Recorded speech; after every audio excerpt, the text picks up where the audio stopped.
So to illustrate these four types of defensive communication, I want to share one typical conversation I have with my dad with you guys. So let's start with this dogmatic message. So my dad, he is in his mid 60s right now, and he has some hobbies like reading, watching TV shows, and playing some computer games.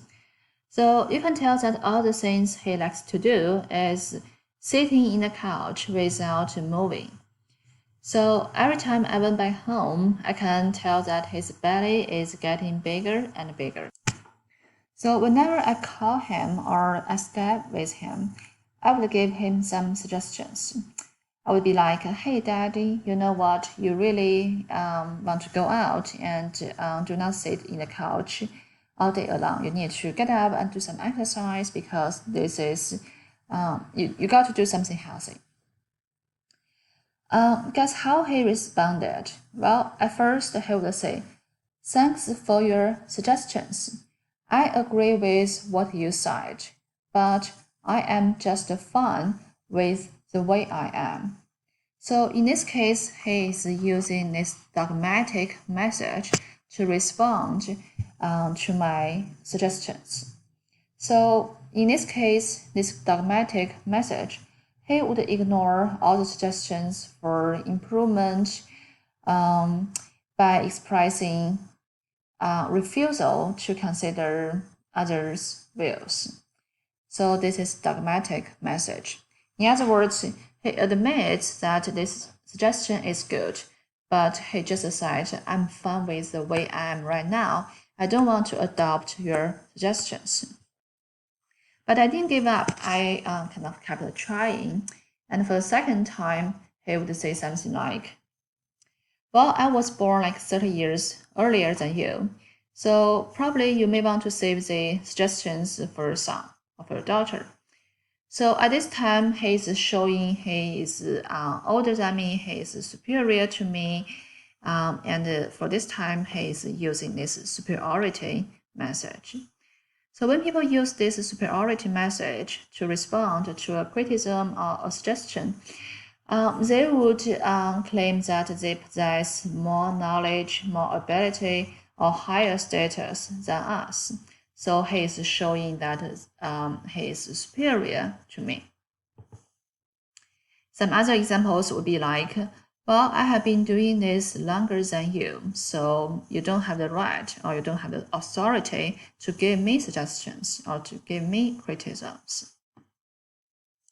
Okay, even though he's so rude, but he's my dad, and I keep talking with him. And for the third time, he responded something like, well, I have no interest in your suggestions. So, and sometimes he would even question, do you think that I would be interested in your suggestions? So in this case, he is showing his indifferent and cold attitude towards my suggestions. And this is an example of this indifference message. So when people use this indifference message, they would express they have no interest in your suggestions or criticisms.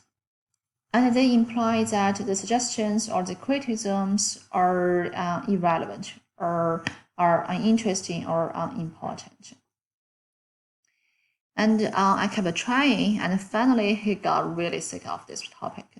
So whenever he feels I'm going to begin this conversation to persuade him to, to live a healthy life, and he would say, well, there is no point to talk with you about this issue. So he directly shut down this conversation with me. And this is the last type of defensive communication. We call it control message.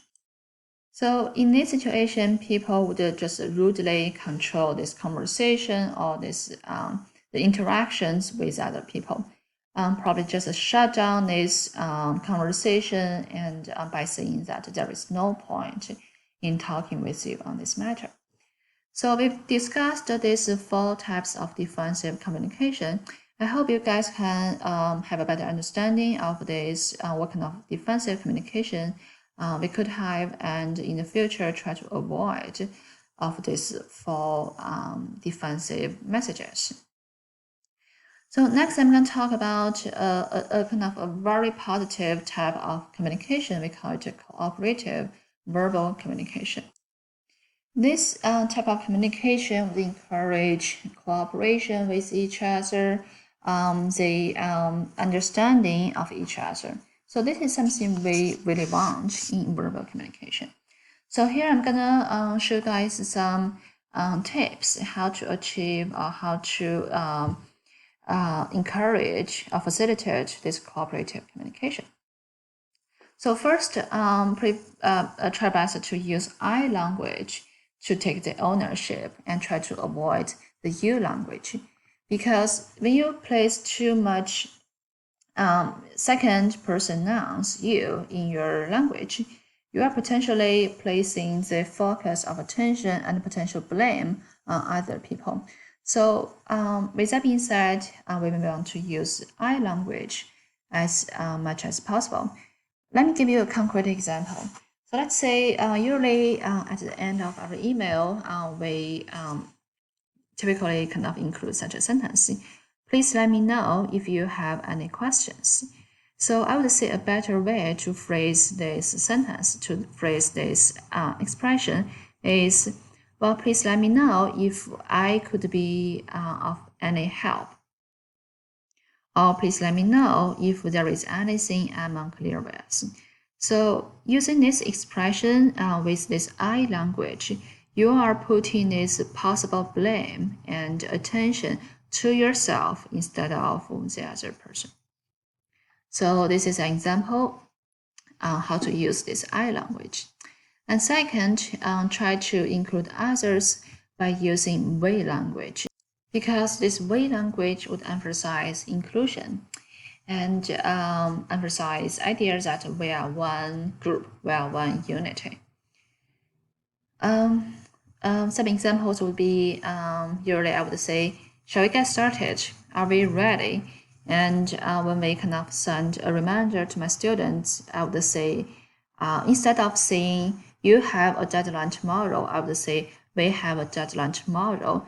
So by using this we language, this expression, I want to stress that we are one group, we are one unity to show this inclusion. So these two type of expressions we could use, we could include in our language to facilitate a cooperative communication. So that is the defensive communication, and its opposite, the cooperative communication. So here is one question for this week's post. So I'm gonna show you guys this this interview of Trump, and Trump was kind of having a fight with a CNN reporter.